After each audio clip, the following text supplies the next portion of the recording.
Une journée de blocage autour de la Tamise. 1,5 million d'employés dans les rues du Royaume-Uni, ici à Londres, ou encore à Leicester.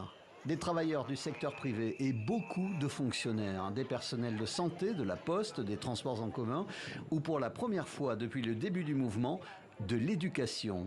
Tous réunis et en grève pour réclamer des augmentations de salaire.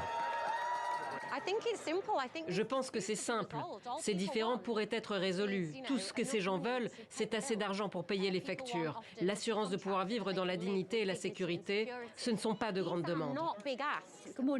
Tout au long de la journée, les membres du gouvernement, comme la ministre de l'Éducation, ont parcouru les plateaux télé en assurant qu'ils comprenaient la colère des manifestants.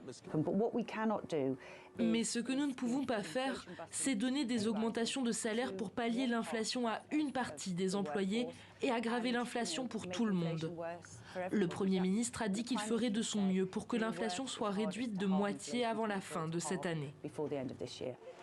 Une promesse qui ne rassure pas les organisateurs d'un mouvement qui a débuté au printemps dernier et qui est toujours relativement soutenu par l'opinion, même si le blocage des transports, immanquablement, agace. Avec ces grèves, c'est juste insupportable.